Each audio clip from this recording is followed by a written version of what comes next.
deputada! Chegou a nossa convidada. Caos, né, Brasília? Meu Deus do céu. Calorão, né? Calorão, e quando a gente vem pra cá, vida insana. Não tem... Mas São Paulo andou. Você acha que é muito variando pior muito do que olhando de longe? A cidade, a política, o cenário... A vida. Nossa. Eu acho que ela é bem pior olhando de longe. Ela é pior vivendo. Quando a gente olha sim. de longe, a gente percebe que, nossa, deve ser difícil, né? Mas quando a gente vive, a gente fala, nossa, é bem mais difícil do que a gente imaginava.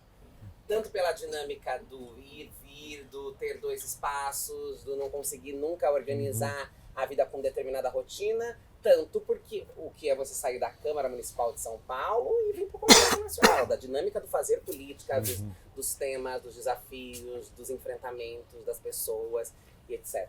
Então eu acho que ela é bem pior do que se imagina. Mas você Mas tá eu tô me gostando? adaptando. Você tá gostando? Parece animada. Estamos juntos. Brasília não, e Mas do acho- Congresso, e tá acho que gostando não do vou Congresso? gostar. E o Outro Congresso? não deputada Mas Brasília. fazer política em Brasília. Mas tá Eu sou de São gostando de Paulo. ser deputada? Tô aprendendo, sabia? Gostar. Tô aprendendo. Acho que vicia um pouco, Tô né? aprendendo. Eu descobri que eu gostava mais de ser vereadora quando eu estava vereadora. Agora É mais próximo, né? é mais próximo, é mais gente, é mais tranquilo. Eu dormia todos os dias na minha casa, na minha cama, com meu namorado, sabe? Eu tinha uma vida mais Pode ver. estável. Mas aqui você pode trazer o namorado também. Pode ser posso, tudo mas aí isso, tem ó. trabalho, tem vida, Não, aí não não tem tem como. como, Dá não tem pra como. trazer, já Pode ficar trouxe, aqui, inclusive. É, mas lá fica largado. Tem que ficar largado, outra coisa, tem que conciliar as agendas. É, ele também tem a os vida garçons aqui dele, já o trabalho estão dele, Sim, a é agenda verdade. dele, que não dá pra abandonar tudo pra vir Claro, ficar não, numa claro. aventura de terça a quinta, segunda a quinta, que eu chamo de segunda geralmente, segunda a quinta em Brasília. Mas tô gostando, acho que vai dar certo, acho que tem uma coisa também que é muito cansativa, é muito adoecedor, né? O Congresso, então eu fiquei doente muitas vezes. Mas muito também você doente. traz pra mesmo? cima a Somatizar, responsabilidade, um sim. negócio- Somatiza. A minha médica disse que eu tenho uma questão crônica, que eu preciso fazer uma cirurgia, devo fazer ela agora pro final do ano ou no começo do ano que vem. Preciso limpar, raspar, reconstruir septo, um monte de coisa. Mas todos os meus quadros virais, que viraram quadros bacterianos, eles decorreram de episódios de muito estresse. Então eu tinha episódios de muito estresse, no dia seguinte eu abria um quadro que se estendia por muitos dias com necessidade de antibiótico. Fiz o último quadro, eu fiz 7, mas o penúltimo foram 28 dias de antibióticos. Meu Deus. Porque eu tava curando e aí eu tive contato com... Ai, O líder. influenza. Não, Com o líder? o líder, exatamente. E aí voltei a ficar ruim de novo. Então eu tenho tido essa... É meio que somatizado um pouco. Mas não é Sim, Brasília responsável por isso, não. É, o Congresso. Essa cidade seca, que Linda. acaba com o meu nariz. Daqui a com pouco minha você vai voz. reclamar da Você é chuva. brasiliense? Não, ninguém é perfeito. Eu sou capixaba. Tá.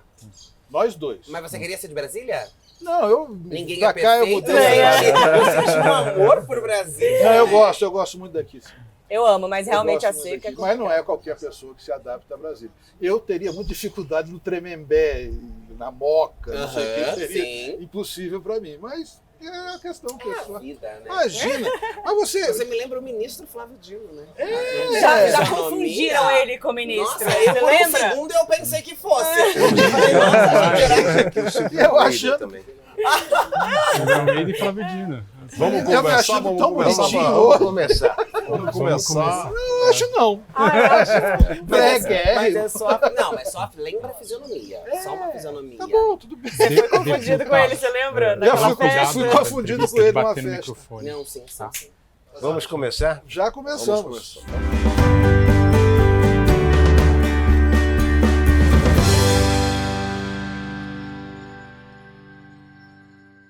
Mais uma sessão da Confraria do Brito, hoje com uma convidada especialíssima. Ela foi vereadora em São Paulo, em 2020, eleita, A mais voltada do a mais Brasil. votada do Brasil, se eu não me engano, com 256 ou 257 mil votos, que é uma proeza na cidade de São Paulo. 2 anos depois, os eleitores paulistanos resolveram mandá-la para a Câmara Federal, aqui em Brasília. Érica Hilton, negra, trans, deputada federal, ativista dos direitos humanos. Eu queria começar lhe perguntando o seguinte: trabalhar no Congresso aqui em Brasília é muito complicado, porque a impressão que se tem é que é um ambiente extremamente preconceituoso.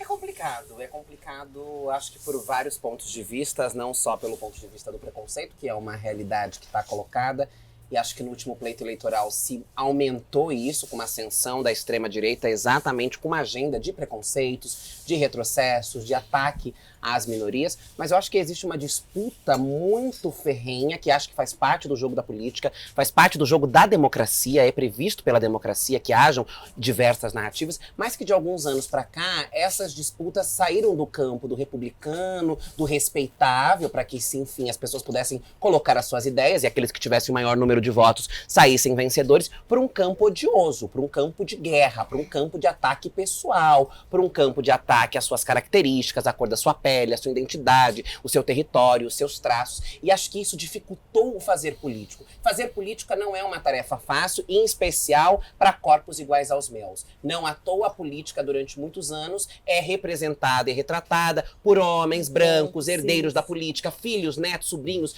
de outros políticos, e ela ainda hoje se organiza de alguma maneira para nos tentar dizer que aquele não é um espaço para nós, que aquele não é um espaço ao qual nós somos bem-vinda. Desde Antonieta de Barros, que foi a primeira mulher negra, né, deputada nesse país, nós estamos abrindo esse caminho e tentando mudar essa realidade. Então é um desafio. É um desafio porque nós defendemos uma agenda que é tratada não como uma agenda de direitos, mas como uma agenda de, sei lá, de ativismo, de pecados, de militância, etc. Não como uma agenda que deve estar na centralidade do debate de direitos das pessoas, de defesa da Constituição, de defesa da democracia, porque enquanto houver pessoas morrendo com fome, sem moradia, pelo fato de quem elas são, nós não teremos uma democracia plena. Então acho que esse é um desafio.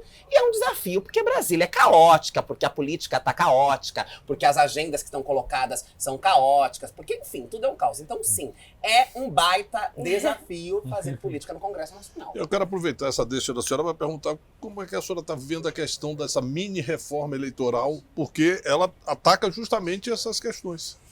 Ontem nós estivemos na comissão especial que avalia a PEC 9, né, para, enfim, tentar, eu não sou membro, nem titular e nem suplente, mas sempre que posso, consigo me liberar das comissões que sou titular, eu vou até a comissão especial, porque de fato é um retrocesso absurdo no que diz respeito à política de inclusão de mulheres e negros na política brasileira, né? Tentar diminuir recursos, ou tentar anistiar, ou tentar transformar em qualquer coisa, pode-se fazer tudo no futuro, nas eleições seguintes com os recursos, é um absurdo, porque esse é reflexo de uma luta histórica para a inclusão de mais grupos dissidentes. O que é a democracia e o que deve ser a fotografia da política? Uma fotografia que reflita a sociedade, que reflita os interesses das pessoas. E hoje nós não temos um Congresso Nacional que consiga fazer isso de forma fidedigna, porque por mais que nós tenhamos uma ampliação de mulheres negras, por exemplo, a chegada de mulheres transexuais pela primeira vez, o que para mim é uma violência brutal, nós estamos em 2023 e como somente agora nós somos duas em uma casa de 513, se nós unirmos o Congresso Nacional com o Senado, aí se torna muito maior, nenhuma no Senado Nacional, mulheres negras somos pouquíssimas, ainda que se queira dizer que a política ou o Congresso é a cara das pessoas do Brasil, nós sabemos que não é, porque ali está representada uma casta hegemônica minoritária. Essa reforma, ela é a reforma do retrocesso, ela é a reforma do desrespeito, ela é a reforma do fazemos o que queremos, criamos as leis, desrespeitamos as leis e depois nós mesmos nos anistiamos por não desrespeitar. E que legislação são essa? O relatório do relator chegou recentemente e ele coloca, por exemplo, um piso de um teto, trata-se como mínimo de 20% na narrativa, mas quando você vai avaliar o texto, e eu disse isso ontem na comissão especial, eu disse, olha, a fala está falando que o mínimo para candidaturas negras e pardas teria que ser de 20%. O que, se fosse isso, seria bastante interessante. Mas, na verdade, o que está se colocado nessa mini-reforma é o máximo de recursos para essas candidaturas. Então, assim, um retrocesso violento, um escárnio, uma falta de respeito e mais um atentado contra a democracia de forma lúdica, de forma abstrata, e não tão abstrata assim, porque está ali no duro do papel. É mais no duro sutil, da prática, né? Porque eles estão correndo. Eufemizada, né? Então é uma violência, eu acho. É, um deputado, desrespeito. isso daí é disseminado. Você vê em todas as correntes partidárias apoio a esse tipo de coisa. Exceto no meu partido. E isso daí, de certa forma, ele se desenvolve dentro do Congresso, né? E a gente já viu isso acontecer mais de uma vez, e parece que não se consegue resistir a isso, né? De certa forma, acaba sendo imposto. Por isso, aí a gente fica indignado, todo mundo percebe que percebe não, porque tá ali na cara, não tem muito disfarce Não, é sem do pudor. retrocesso da coisa. Você dá um passo para frente, 2 para trás, né? E isso prospera e é aprovado, né? Você vê e enxerga alguma chance de se quebrar esse ciclo vicioso ali dentro? Eu acredito que isso aconteça em algum momento. Eu não acho que dessa legislatura. Eu não acho que vai ser agora e talvez nem na próxima e talvez nem na próxima.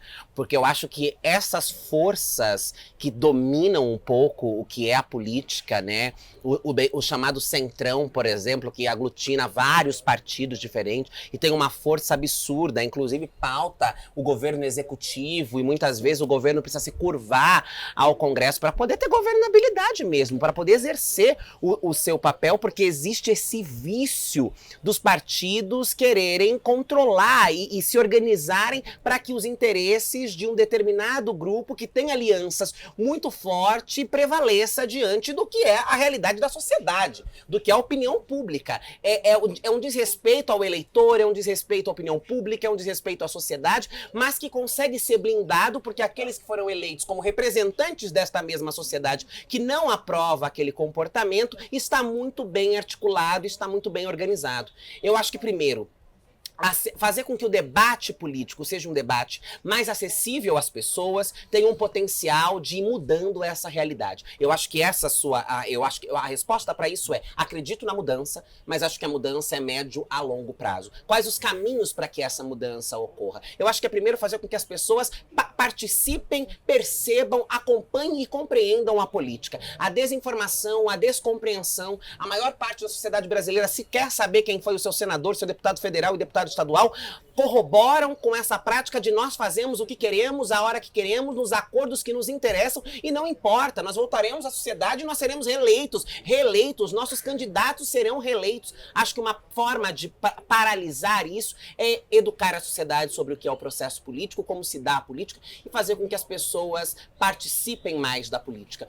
A partir disso, eu acredito que nós teremos renovação política. Eu acho que a renovação política barra isso. Sem renovação política, a política sendo feita e pensada pelos de sempre, nos acordos que atendem aos interesses dele. Quais são esses interesses? A não maior participação de mulheres, e se houverem mulheres, que não sejam mulheres que defendam uma agenda de mulheres, mas que defendam uma agenda que corrobore com a política que eles acreditam, uma menor participação de negros e negras, uma menor participação da comunidade LGBTQIA+, a manutenção do status quo de poder da forma como ele sempre foi organizado. Nós não vamos mudar esse cenário, mas renovando, mudando a cara da política, eu acredito que é possível transformar essa realidade. Érica, primeiro você podia comer sua frugal saladinha. Não, que eu tô muito chateada, que eu imaginei que viesse mais folhas. Não, a acho gente que foi pede golpe mais, aí, hein? pede mais uma Teve saladinha golpe. para você. Me diz uma coisa, Érica, onde você quer chegar? Virou psicanálise agora.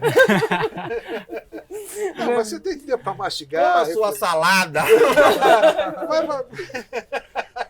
E eu vou te fazer uma pergunta simples. Eu vou fazer uma pergunta para lhe engasgar. Não, mas é objetivamente. Mas essa é uma pergunta boa. Onde é que você quer chegar? Essa é uma pergunta maravilhosa. Outra coisa, você em algum momento pensa em disputar um governo, um voto majoritário? E como seria o seu rebuceteio nessa condição? Vamos por Vamos partes. explicar o que é rebuceteio. Você tirou isso do Marcelo Taz, né? Na minha Não, participação não, no programa Provoca. Não, eu tirei isso da sua biografia, não sei nem como, mas eu achei, Porque eu dei essa, achei eu dei essa essa expressão maravilhosa. eu dei essa declaração no programa Provoca em 2020, eu acho. Não sei, eu sei que Foi. o termo é muito interessante. Eu queria saber exatamente o que é um rebuceteio. Um rebuceteio é uma algazarra, é uma desordem da ordem, é uma mudança da ordem, é uma confusão, é uma agitação, porque eu acho que a palavra confusão... Um bafão. Porque eu acho que a palavra confusão, ela traz uma conotação ruim, de bagunça, de desordem. Confusa, mas quando na verdade não se trata desta confusão, se trata de uma agitação, de uma organização, uma agitação organizada, propositiva, pensada para transformar, mas aí a gente traz essas palavras, brinca com as palavras para agitar o imaginário social, sabe? É mais um frescor, exatamente. Mas me diz, então vamos lá, e aonde você quer chegar com esse rebuceteio todo? Olha, talvez eu seja incapaz de responder claramente aonde eu quero chegar, porque talvez eu ainda esteja traçando esse caminho, né? Diante dos desafios, dos obstáculos, diante de tudo que eu sei que eu até poderia ter uma visão utópica da onde eu gostaria de chegar, e eu não acho que a utopia é algo que paralisa. Eu acho que a utopia é algo que impulsiona. Eu acho que a utopia é algo que joga pra frente. Mas eu sei de uma coisa, eu quero construir primeiro, um novo olhar. O que me faz ir para a política, querer estar na política? É a minha história. São as dores pelas quais o meu corpo enfrentou. Eu fui expulsa de casa, eu fui para a rua, eu vivi da prostituição, eu senti fome, eu senti medo, eu senti abandono, eu fui expulsa da igreja, eu perdi todos os meus referenciais. E a partir deste lugar que eu digo, eu preciso disputar um espaço aqui para que vozes e narrativas como as minhas sejam ouvidas, respeitadas e validadas. Então acho que um dos lugares que eu quero chegar é com a ruptura dessas estruturas de aniquilação da humanidade. Eu não quero mais ter que conviver em uma sociedade que desumanize corpos por esses corpos serem diferentes, por esses corpos terem realidades distintas. Mas aí, passado esse lugar que me leva para a política, existe um lugar que eu quero chegar enquanto ser político, enquanto projeto político, enquanto projeto de sociedade que está para além dos corpos, que estão para além das identidades, que estão para além da pauta LGBTQIA+, da pauta racial, porque eu tenho pavor de ser enquadrada como a deputada dos negros, a deputada dos trans, a deputada LGBT. Eu faço política para minha comunidade, sem sombra de dúvida nenhuma. Mas eu tenho um projeto de país. Isso. Exatamente. Você tem projetos além dessa pauta identitária? Exato. O que aconteceu? Aí a outra entrou em cena. Alice. Como não tá rolando, gente? Não. Adoro. Tá valendo. Tava ótimo, entrou em cena. É porque eu preciso votar. Você já votou? Ah, já já a votei. votação, né? Votou. E você tá gostando de ser deputada? Se eu tô gostando de ser deputada? Tô gostando de ser deputada. Tô aprendendo a gostar de ser deputada. Eu acho que tudo... Eu queria, inclusive, que você falasse disso, dessa questão de ser deputada, mas, ao mesmo tempo, você agora é uma deputada celebridade, né? Foi pra revista Time, assim, você... E a Duda, inclusive. Eu sou a segunda vez nessa lista. Olha só, assim, como é que Não fui agora. Não fui agora. Como é que é ser deputada e também ser celebridade? Porque isso deu uma mudada nos últimos anos, né? Posso fazer um adendinho? Pode, claro. Seu Twitter e os seus memes são incríveis, né? O Erika Hilton está cuidando disso, é a minha figurinha favorita no WhatsApp. Daí eu queria, né, saber exatamente isso que a Alice falou. Como que é ser uma celebridade? Eu sempre quis ser uma celebridade, sabia? Desde pequena. Eu brincava, minha tia conta, minha mãe conta, minha avó conta, que eu brincava, repetia novela, contava. Eu sempre fui uma criança muito fantasiosa. Eu sou sagitariana. Acho que isso contribui bastante pro meu imaginário, pras minhas fantasias. Mas eu nunca pensei em ser uma política celebridade. Eu queria ser modelo, atriz, artista. Nunca pensei que a política... Até porque eu acho que tem uma linha tênue, perigosíssima em políticos celebridades, que nós devemos tomar muito cuidado e devemos ter atenção, porque as coisas não devem se misturar, né? Eu acho que existem pessoas que usam isso pro mal, existem pessoas que confundem as coisas. Eu tento usar isso da melhor forma possível, porque eu acho que a partir da própria mobilização nas minhas redes sociais, a atuação de jovens, né, adolescentes no meu Twitter, no meu Instagram, o Poder 360 mostrou uma matéria, soltou uma matéria esses dias que eu sou a deputada com maior interação nas redes sociais, na CPI, fui a deputada com maior interação. E isso são os jovens. Quem faz isso é a juventude. Isso vai fazer política? É nesse ponto que eu vou entrar. Então eu acho que eu uso isso, pra mim é muito bom, porque eu uso esse lugar do ser celebridade para fazer política. Então, por exemplo, eu faço parte de uma agência de modelos, recentemente faço parte da agência Joy de modelos, que modelo para essa agência, porque primeiro, eu não quero abrir mão da minha subjetividade. Eu não quero abrir mão de ter outros trabalhos e de poder fazer outras coisas para ser política. Eu quero nos meus momentos livres, nas minhas horas de lazer, fazer coisas que me dão prazer de forma sem ter que articular, lidar com problemas, com demandas e com dificuldades. Que coisas são essas? Por exemplo, modelar, por exemplo, ensaios fotográficos, por exemplo, falar de cabelo, de moda, de beleza, de maquiagem, de skincare, que são coisas que me dão prazer, que são coisas que eu gosto e que não interferem na minha atividade política e que eu não preciso matá-las para ser uma boa mandatária de um mandato político. E acho que ao falar sobre isso, ao fazer lip sync de Beyoncé na internet e etc., eu atraio uma juventude que não viria apenas pela minha fala na Comissão das Mulheres ou na Comissão de Direitos Humanos ou no meu discurso num ato na Avenida Paulista. Elas vêm porque elas são convidadas, atraídas por outras coisas. E ao chegarem ali para verem aquele, o meme ou a dublagem ou o vídeo sobre skincare, sobre moda, eu na passarela no São Paulo Fashion Week ou na revista Time, que seja, porque na revista Time ainda é político, porque eu estou ali como uma representante política. Mas fui eleita por outras revistas, em outras categorias.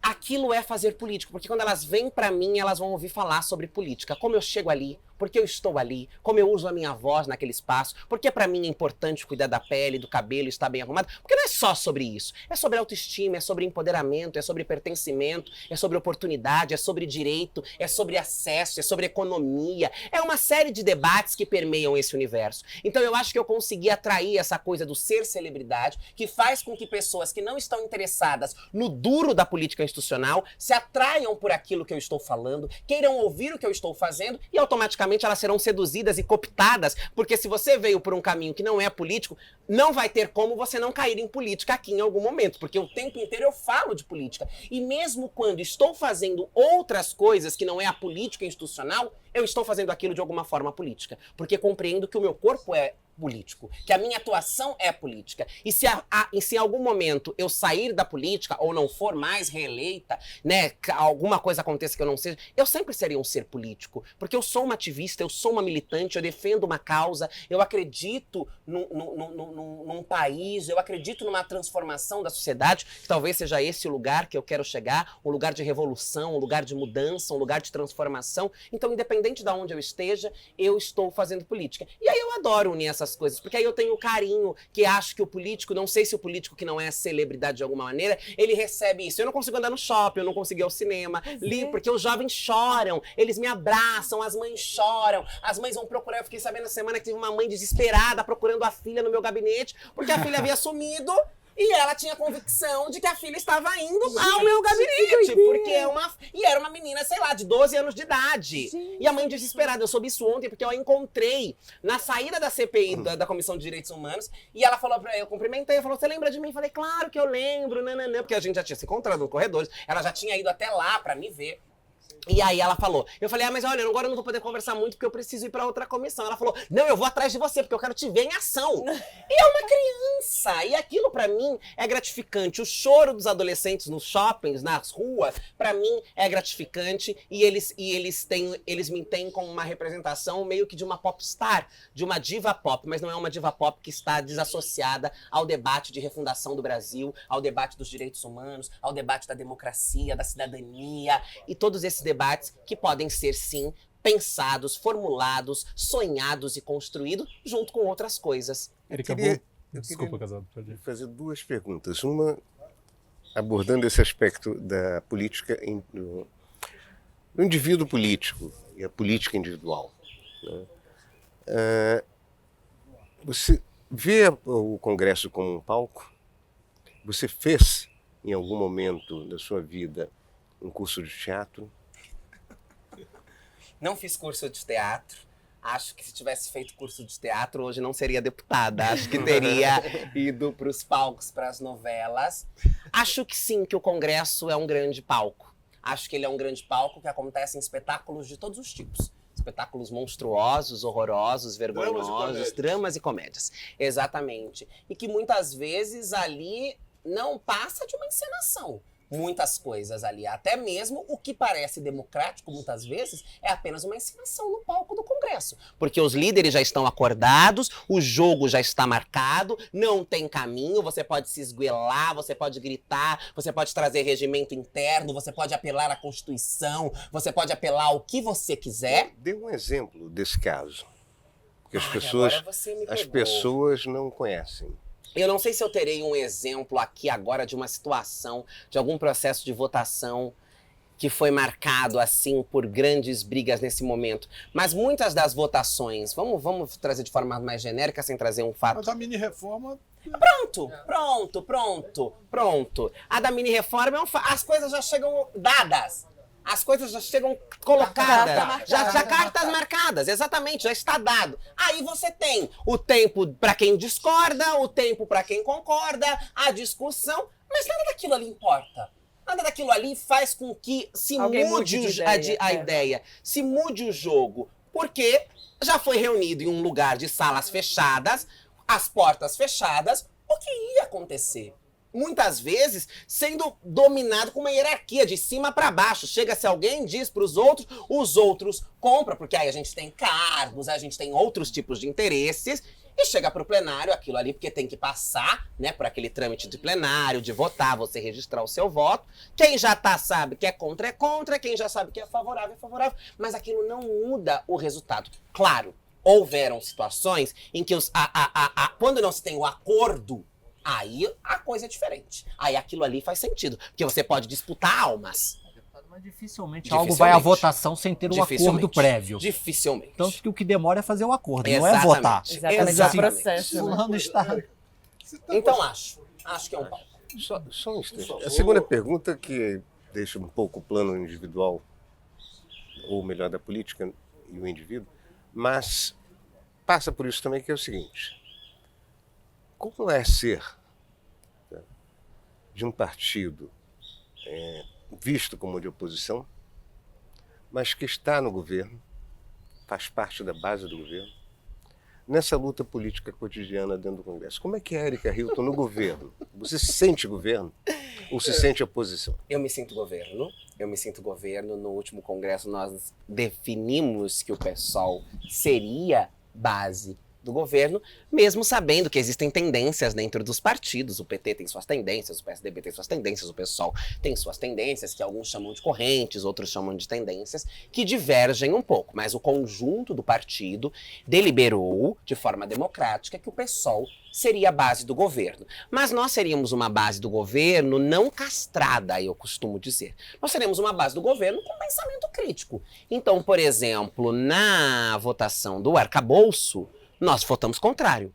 Nosso voto foi contrário ao voto do governo, né? Da voto da base, porque nós entendíamos que mesmo que retificasse alguns pontos do teto de gasto da gestão Temer, que foi um pavor do ponto de vista do desenvolvimento para as questões sociais, educação, saúde, assistência e desenvolvimento social, ainda assim não daria conta de defender e colocar em curso uma política que era a política que nós acreditamos enquanto partido. Então, naquele momento, foi um momento difícil. Foi uma decisão que nós tivemos que tomar de forma dura, né? Inclusive, muitas pessoas não compreenderam porque nós tomávamos aquela decisão, mas era uma decisão que mantinha a nossa autonomia e a nossa visão sobre o que é fazer político.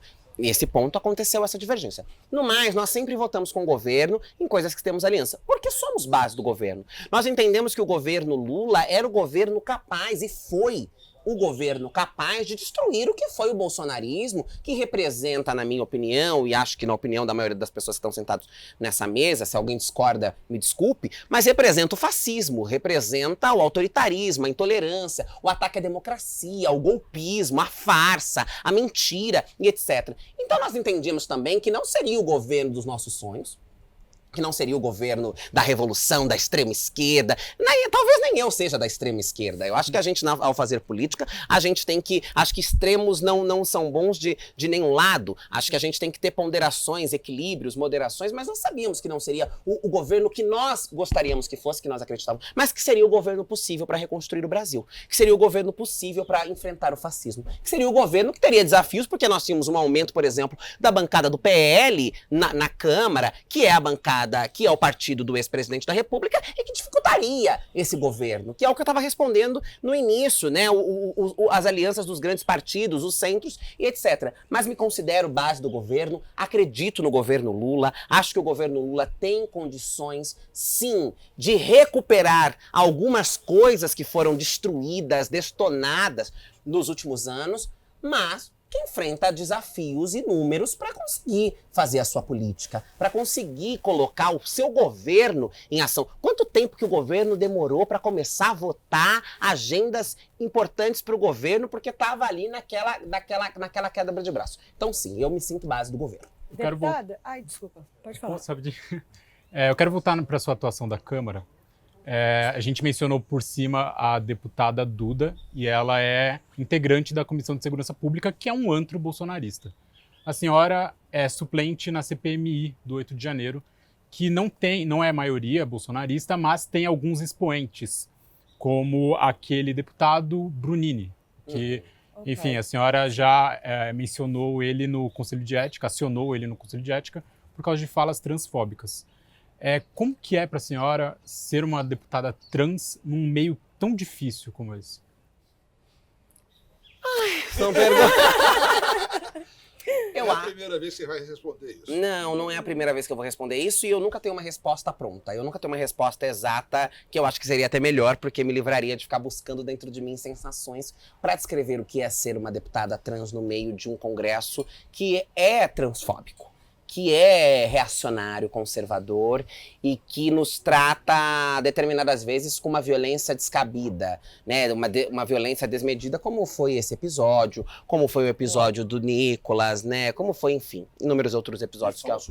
Faltos moralistas, assim, os adjetivos são inúmeros. Mas eu acho que é difícil, acho que é desgastante, porque às vezes a gente tem que tirar o foco de uma atuação ou de uma construção propositiva para enfrentar o golpismo, os ataques, essa gente horrorosa, que dispensa uma energia, né? Eles roubam eles roubam da gente um foco que é importante, um tempo que é crucial pra gente estar fazendo uma outra coisa, que é, tem que ir lá pedir pra Polícia Federal as imagens e o áudio pra ver se falou, acionar Conselho de Ética, pedir os partidos que assinem o Conselho de Ética, aí tem que dar entrevistas à imprensa pra dizer o que ocorreu.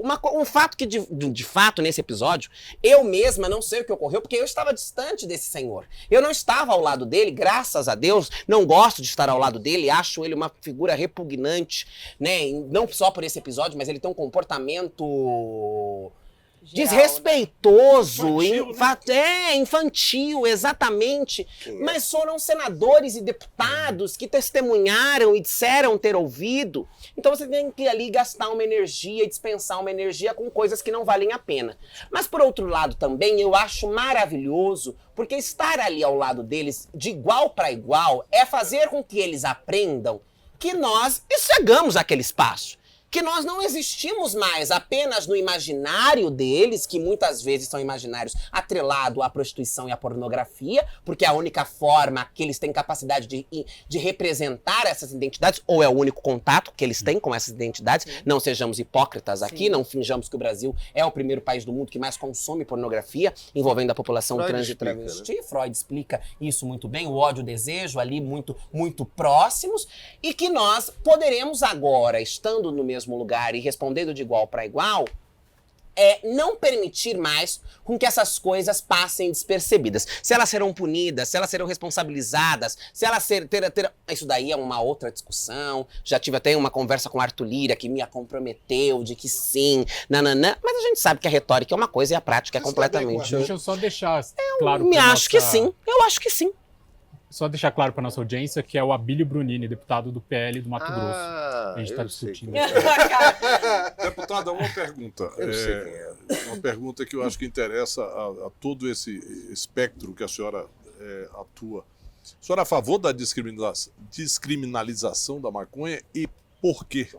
Sou a favor da descriminalização da maconha, porque nós já compreendemos que a política de drogas no Brasil é uma política de drogas ultrapassada. É uma política que não enfrenta a tal guerra às drogas. A guerra às drogas, a droga sempre venceu, a violência sempre venceu, a guerra sempre venceu e nada foi combatido. Hoje nós temos no Brasil um encarceramento brutal, majoritariamente da população negra, que muitas vezes é encarcerada por portar quantidades ínfimas de maconha, passam anos da sua vida em um centro de detenção provisória, sem serem julgadas, depois às vezes são condenadas por tráfico ou outras são absolvidas, mas ontem eu dizia para uma assessora minha, ela estava assistindo um caso Evandro, que tem num canal de streaming aí, que é uma coisa chocante, horripilante, e aí depois os tais culpados foram absolvidos, eu falei para ela, mas quem repara, né, esses anos perdidos dentro de um centro de detenção provisória esperando um julgamento. Então a guerra às drogas, ela é uma guerra para atacar, matar, perseguir, encarcerar a população pobre, a população negra. Ela não enfrenta a droga, ela não enfrenta o tráfico de droga, porque a droga chega onde ela tem que chegar. O traficante, o verdadeiro traficante, ele continua lá, isento, protegido.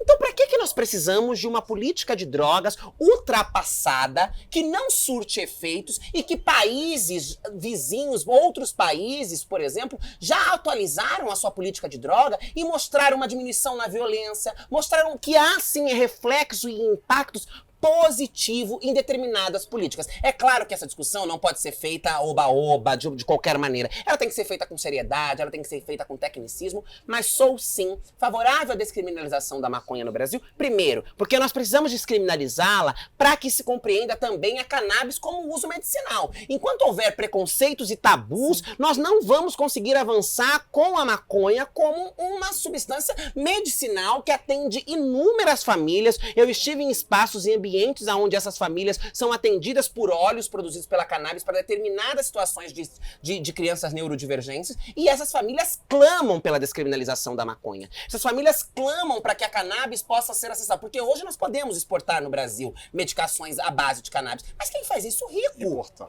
Importar, obrigada. Importar no Brasil o rico, porque é quem tem dinheiro para trazer de fora para dentro. É caríssimo. Eu sou usuário de CBD. Então, exatamente, você sabe a importância disso. Então, acho que para além de enfrentar a violência, para além de enfrentar o genocídio, para além de enfrentar o desencarceramento, para além de enfrentar uma política obsoleta que não traz resultados, nós não temos resultados, nós ainda temos um avanço na ciência, nós ainda temos um avanço na medicina. Não acho justo que um adolescente, um jovem, apanhe da polícia, seja encarcerado porque ele está fumando um baseado. Enquanto muitas vezes as pessoas caem, o álcool é completamente incentivado e o álcool gera danos à saúde, à sociedade. Então sou completamente favorável, porque acho que isso é uma política que está relacionada à questão de classe, à questão de raça, à questão de privilégios, e que nós ultrapassarmos uma política obsoleta trará benefícios absurdos ao nosso país. E o aborto?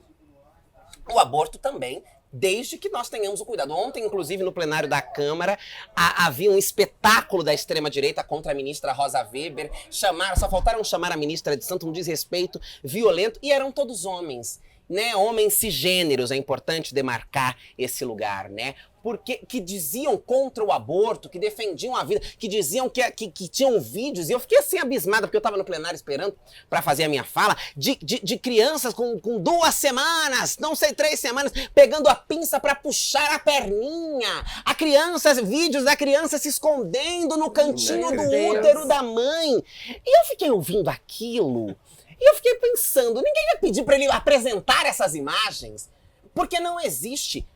A política de aborto é uma política importante, porque ela é a descriminalização do aborto, ela é importante porque ela salva a vida. Hoje nós temos o aborto no Brasil, o aborto ocorre. Enquanto nós estamos aqui, talvez hajam muitas mulheres fazendo abortos. O que está colocado na esteira dessa discussão é quais mulheres sairão vivas dessas clínicas e quais mulheres Sim. não sairão vivas dessas clínicas, né? Maconha, Porque aborto e jogo, né?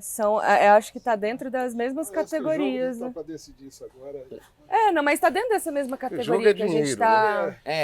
Jogo é dinheiro. O jogo já está também. liberado. O jogo Me diz já uma tá liberado. coisa, deputada, a senhora com essa articulação invejável, essa inteligência privilegiada, muito obrigada. sem dúvida, sua conversa tem começo, meio e fim, você é uma das raras deputadas com quem eu tive relação nos últimos 40 anos, com tanta articulação. Conheci Muito várias. obrigada, muito obrigada. Conheci muitas delas que dedicaram à política a maior parte da sua vida e continuam nessa e perderam vida pessoal. Não é o seu caso. Não. Me diz uma coisa, o que você está lendo? Olha, você vem com perguntas muito capiciosas. Eu estou lendo um livro. Estou lendo assim, né? Folheando. Chama Carolinas. Eu sou muito fã de Carolina Maria de Jesus, né? Que é uma escritora negra do Canindé, escreveu Quarto de Despejo, que é um dos livros que eu mais amo. Para mim, Quarto de Despejo é quase que uma bíblia. Às vezes eu abro porque como é diário, eu abro, leio uma passagem de Carolina Maria de Jesus e sigo a minha vida. E Carolinas é um livro, é um compilado de histórias de mulheres catadoras, né? E eu estava assistindo ao programa Eliana, num domingo recente, num domingo próximo, e tava tendo, no programa Eliana tem um quadro de uma, não me lembro o nome do quadro agora, mas Beleza Renovada, que é onde ela pega mulheres que em situações, né, de baixa autoestima e renovam a beleza dessas mulheres. E nesse episódio que eu assistia, era uma catadora de Santo André, salvo engano, Diadema, uma região ali da cidade de São Paulo.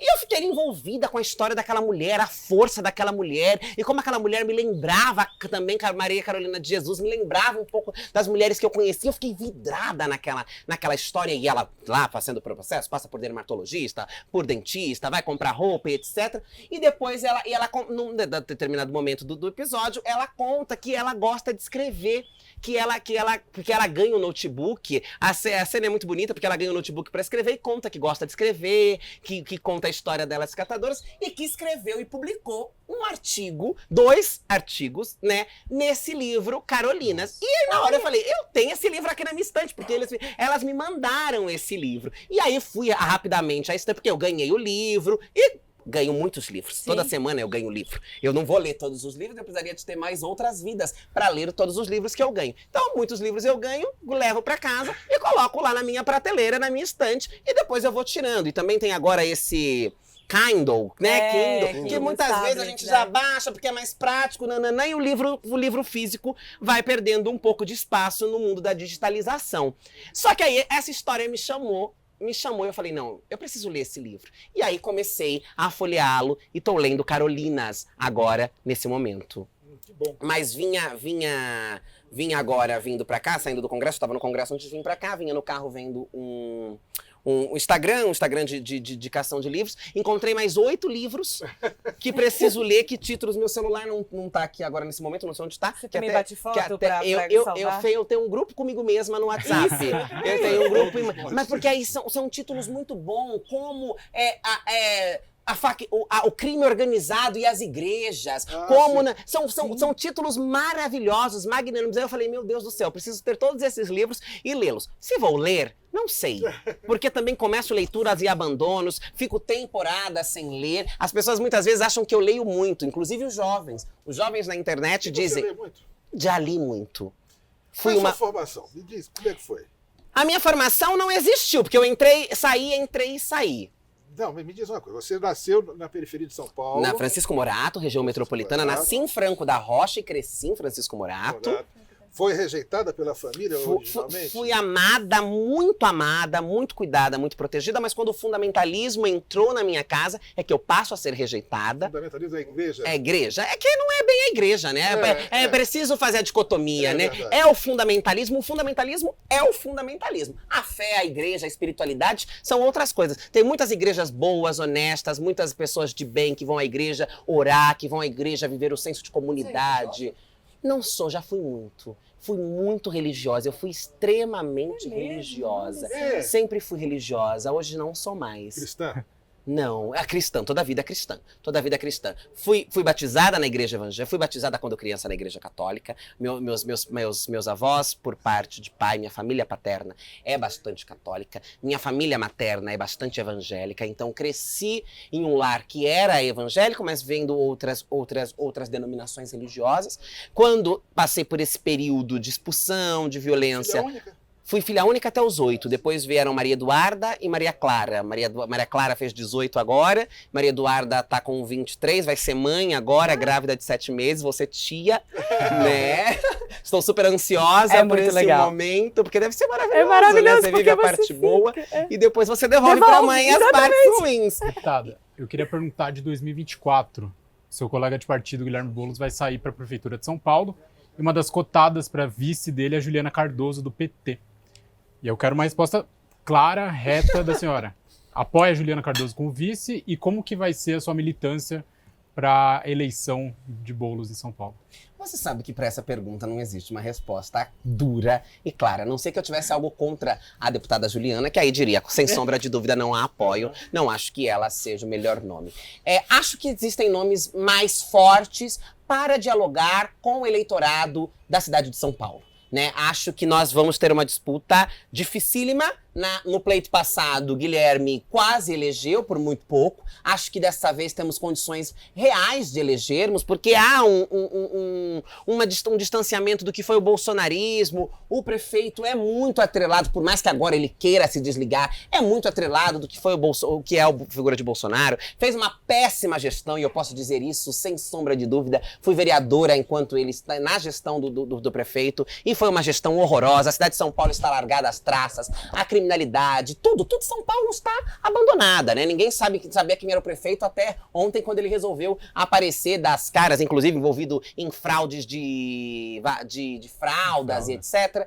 Acho que nós temos que ter este cuidado e essa estratégia para que, primeiro, não se tenha uma visão para o eleitor de que Guilherme é um radical, de que Guilherme é um invasor, que é essa narrativa que se constrói. E nós temos uma classe média em São Paulo, que é uma classe média complicada, mas que é uma classe média que muitas vezes também decide os rumos das eleições, que precisa de uma figura que dialogue bem com esse setor, para que demonstre esse equilíbrio, que demonstre que, de fato, o projeto do PSOL e o projeto de Guilherme têm condições reais para disputar e ganhar a prefeitura e fazer um bom mandato, organizar a cidade do ponto de vista sem radicalismo, sem nada dessas loucuras que são inventadas por aí. E não sei, na minha opinião particular, se este nome é um nome da deputada Juliana Cardoso. Mas sim, o nome do PT como vice não atrapalharia um pouco essa aliança entre PT e PSOL? Eu acho que não. Eu acho que, na verdade, fortalece ter o nome do PT de vice, né? Eu acho que o nome do Não, PT... exatamente. Não ter o nome do PT na aliança... Não, mas eu não acho que não tenha que ser um nome do PT. Eu só não sei se é o nome da deputada Juliana. Talvez a gente possa discutir... Quantos nomes a senhora acha que despontam no momento como mais fortes? Não tenho. Não tenho essa resposta agora. Eu acho que essa discussão ela é prematura. Eu acho que essa discussão ela está acontecendo ainda. Mas não saberia aqui dizer um outro nome que vejo com esta força. Acho que esses nomes vão surgir. A própria candidatura do Guilherme Boulos, até pouco tempo atrás, o apoio do PT a ela ainda era uma questão meio em aberto, né? Não estava muito cravada ali. Agora parece que... Agora já está tudo superou, resolvido. Tá já está super definitivo. Já está tudo definido. Qual seria o seu conselho para o Boulos? Qual a primeira coisa que São Paulo precisava? Nossa, gente, eu sou muito amiga do Guilherme. O que eu diria para ele de primeiro conselho, qual a primeira coisa que São Paulo precisa? Eu acho que São Paulo precisa de uma política de diminuição da população em situação de rua emergencial. São Paulo está tomada por famílias, crianças, idosos, vivendo debaixo das pontes, numa situação... Drogado, tudo. Tá terrível. Tudo. Mas como resolve isso? Você tem as pessoas na rua... Não, esse é o conselho que eu daria ao prefeito. Aí o prefeito vai me dizer qual vai ser a forma que ele vai resolver. Exatamente. Parabéns, ele prefeito. Vai à luta. Ele vai usar o seu secretariado, ele vai usar os recursos que ele tiver na sua mão. A Prefeitura de São Paulo é uma prefeitura com muito dinheiro, dinheiro no caixa da prefeitura. Eu bati muito nisso no prefeito agora, porque eu pensava, a prefeitura é um banco que tem que acumular, isso não gera juros, não tem lucro, não se ganha em guardar dinheiro nos cofres da prefeitura, que à época nós batíamos no número de 33 bilhões parado, que hoje já deve ter ultrapassado 33 bilhões, porque São Paulo arrecada bastante, é a cidade mais rica, né, da América Latina, né, então assim, há recursos, não é fácil resolver essa questão, mas o que nós sabemos que hoje aumentou esta questão é exatamente uma má administração. É não olhar para isso. É tratar o conjunto da população em situação de rua como pessoas que não importa, como parte da zeladoria da cidade. Então pega, limpa, arranca pertences, joga tudo fora, dane-se. É não ter uma política de empregabilidade, é não ter uma política de inclusão, é não ter uma melhor política de redistribuição de renda. Enfim, tudo isso tá aí, tá colocado. Os caminhos nós temos. Acho que um prefeito com humanidade, porque eu acho que às vezes é um pouco de humanidade que falta. Com planejamento, não vai resolver o problema 100%, porque não é um problema simples de uma resposta única, mas vai tateando caminhos e possibilidades para diminuir. Nós precisamos de uma diminuição gradual, porque o que nós tivemos foi uma crescente gigante, cresceu-se muito. Reflexo da pandemia, reflexo da gestão econômica do governo Bolsonaro, reflexo do desemprego, enfim, tudo isso fez com que essas pessoas fossem para as ruas. Agora é preciso uma política alinhada, é claro, que aí é um desafio que seria maravilhoso com o governo estadual, o governo federal, para se pensar isso nesse tripé. Mas se tivesse que dar um conselho ao prefeito, meu primeiro conselho seria esse: foca na população em situação de rua, porque tem aumentado de forma significativa. E a Lula? O que você sugeria? A Lula, o que eu diria a Lula, pobre Lula, né? Com esse congresso tão duro, tão desgastante. Eu acho que território é o território dele. Eu acho que eu diria a Lula para às vezes pressionar um pouco mais, para forçar um pouco mais a barra, para testar um pouco mais os Você limites. acha que está fazendo concessão demais o governo? Eu acho que Porque cada vez está se aproximando mais da turma de antes. Eu acho que está fazendo concessões a princípio necessárias. Eu acho que algumas coisas não tinha para onde correr. Mas se eu pudesse, eu diria: força um pouco mais, testa um pouco mais. Ousadia? Um pouco mais de ousadia. O senhor acha que recompor o ministério da forma como foi feito o governo ganhou com isso? O Fuca ajuda nesse processo? Olha, eu fiquei muito triste porque as mulheres saíram, né? Eu fiquei muito triste, mas eu aqui como base do governo, como já havia respondido anteriormente, não vou atacar o governo e dizer que não acho que o governo tenha feito eu não acho uma boa escolha.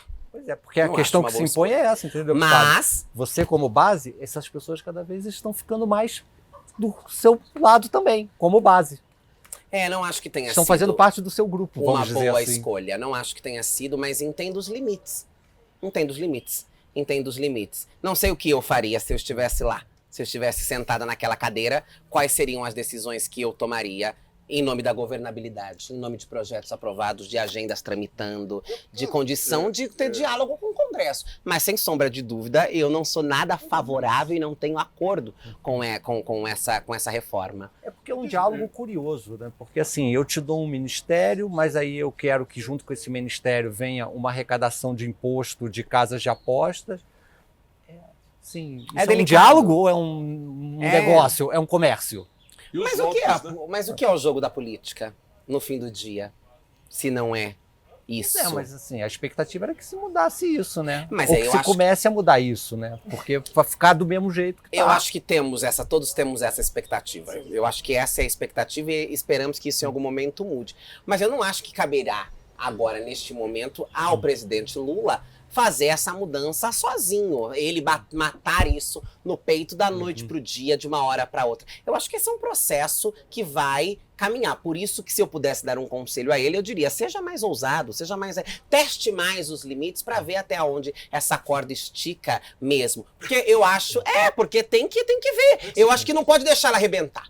Eu acho que não pode, de forma nenhuma, deixá-la arrebentar em nome de uma ideia daquilo que seria o ideal e se a corda arrebenta, não tem nem o ideal e temos um pavor. Mas eu acho que é preciso testar mais, forçar mais, escolher melhor, né, alguns nomes para determinados lugares, determinados espaços. E lamento muito as ministras que saíram para dar lugar aos ministros que chegaram. Isso é uma coisa que me dói. Fufucação da política. Isso é uma coisa que eu lamento profundamente, não tem como eu diminuir o meu descontentamento. Agradeço as ministras, né, parabenizo, porque saíram sem nenhum obrigada, e isso é de fato triste e doloroso, para dar espaços às negociações. Ou seja, que eu entendo. A ação foi ruim e a forma foi pior ainda. A forma eu acho que não foi boa, não. Isso E falando disso do STF também, né? Que vai ter a nomeação agora e não se sabe se vai entrar a mulher. Outro dia à tribuna, Ontem, né? ontem, Com uma camiseta que dizia... por uma ministra negra no Supremo Tribunal Federal. Eu falo com juristas negras de todo o país há muito tempo, recebi juristas negras no meu gabinete que dizem que estão capacitadas, têm os seus currículos e acham, assim como eu acho, concordo, que em quase 200 anos de Suprema Corte, nós não tivemos mulheres negras, né? Nós tivemos pouquíssimas mulheres, acho que 3 mulheres, salvo engano, né? Foram 3 mulheres. Não, poucos talvez homens. 3 mais. mulheres, né? E pouquíssimos negros também. E pouquíssimos negros e nenhuma mulher negra. A senhora está por trás dessa articulação de movimentos sociais que estão fazendo manifestações nas capitais. Eu não diria que estou por trás, né? Eu diria que estou ao lado. Eu diria que estou junta. Eu diria que estou organizada com os movimentos para que se haja, assim, uma pressão para chamar a atenção do presidente da República para que olhe para isso, para que olhe para essa agenda, para que olhe para essa pauta. É importante do ponto de vista simbólico, porque é bonito, é representativo, é potencial diante dos dados de mulheres negras no Brasil, as que mais morrem, as que menos ganham, as que mais são abandonadas, as famílias que vivem abaixo da linha da pobreza são as que são chefiadas por mulheres negras. Mudar esse retrato, mudar essa fotografia e, mais do que isso, visibilizar, levar em conta o currículo, Exatamente. a capacidade dessas mulheres. Eu disse na minha fala na tribuna ontem, eu sei que essa é uma competência do presidente da República. Cabe somente a ele e respeitaremos a sua decisão, até porque não tem o que fazer. Nos cabe apenas respeitar. Mas não posso deixar de me somar à sociedade, aos movimentos sociais e dizer que, enquanto mulher negra, acho importante, significativo e um recado. Ali nós estamos falando de uma corte poderosa, representativa do nosso país, que nunca teve naquele lugar uma mulher negra. Será que é porque mulheres negras não são capazes? Será que é porque não tem mulheres negras com condições reais de ocupar aquele lugar? Eu acredito que não, pelos currículos e pela trajetória de mulheres negras juristas que conheci. São porque a atuação de mulheres negras são invisibilizadas. São porque mulheres negras ainda não são enxergadas neste lugar. E não estou dizendo aqui que esta seja o que o presidente da República está fazendo, mas acho que ele precisa olhar para isso. Acho que ele precisa olhar, não acho que ele deliberadamente esteja desprezando mulheres negras. Mas acho que existe uma estrutura que organiza a mentalidade da sociedade que não faz com que essas mulheres sejam enxergadas em suas competências. O presidente da República, dando um gesto dele, talvez dê um tapa na cara dessas estruturas. Ele precisa usar nisso aí. É preciso usar muito nisso. Eu acho que isso nem seria uma ousadia que teria grandes problemas, né? Porque as ousadias no Congresso Nacional talvez traga problemas. Talvez a ousadia foi fazer essa reforma da forma como ela foi feita, né? Grave. Dependendo do ponto de vista, isso foi um ato bem ousado. Dependendo do ponto de vista. Sim. Estamos no limite, tá? Já 16h20. Queria agradecer a sua presença. Eu que agradeço o convite. Fica a curiosidade sobre essa torrente retórica de onde vem, como é que isso foi Potência retórica cultivado inacreditável. ao longo de uma vida. Chama a atenção a cobrança permanente por ousadia na política. Isso é um dado relevante num Congresso especialmente caracterizado como conservador, reacionário de fato, na maioria dos casos, e com algumas figuras, podemos desclassificá-las, né, porque elas se autodesclassificam, mas, enfim, queria agradecer muito a sua presença Obrigada.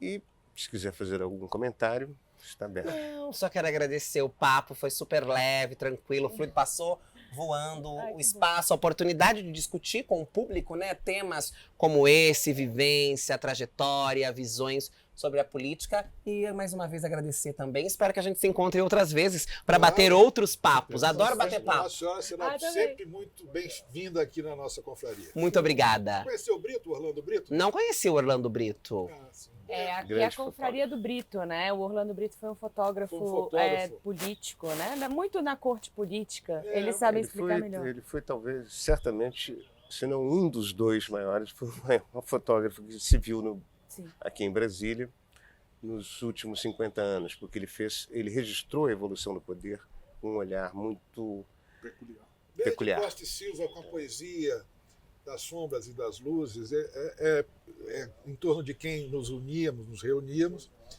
E depois que ele faleceu, há 1 ano e pouco atrás, a gente formou essa confraria em homenagem Que já à existia na memória prática, dele. em almoços nós- periódicos. A gente Com filmou, ele. né? Nos reuníamos semanalmente, o Bosco, eu, Casado, Noblar e tal. E aí mantivemos essa conversa semanal com convidadas do seu porte, não, porque, sinceramente, a sua potência vernacular, retórica, foi maior do que vários ministros do Supremo que passaram por aqui, dezenas de senadores, um monte de ministros. Pior que é. Fico honrada. Nossa, dezenas deles. Você colocou todo mundo no bolso. É isso. Olha, Ok. muito obrigado, muito obrigado. Foi uma Obrigada, delícia muito sua obrigada. presença. Você acorda montada todo dia? Não. Mas me monto todos. Não, sim, claro. Você monta bem. Todos os dias. Todos os Acho dias. que a crise do país também é estética. Ah, É preciso pensar na beleza. Eu tenho, pra concluir de fato, porque sei que a gente está terminando, tenho pavor de ver como as pessoas vão, como os políticos vão trabalhar. Eu acho que aquilo reflete o desprezo que eles têm com o eleitor, com a política, com quem os elegeu. A política é uma coisa séria, nós estamos ali, nós temos um salário, um bom salário, diga-se de passagem, para ir de qualquer jeito, para não ter uma preocupação Você com tá o senso, representando com a alguém, né? imagem. Estou representando alguém e quero fazer isso da melhor forma Você tem possível. razão. Às vezes me atacam por isso, mas eu gosto desses tipos de ataque. Esse ataque eu gosto de receber. Eles se vestem assim porque é a forma como eles se veem. Exatamente. Boa. Aí o Casado encerra o programa. Aí acabou pra mim.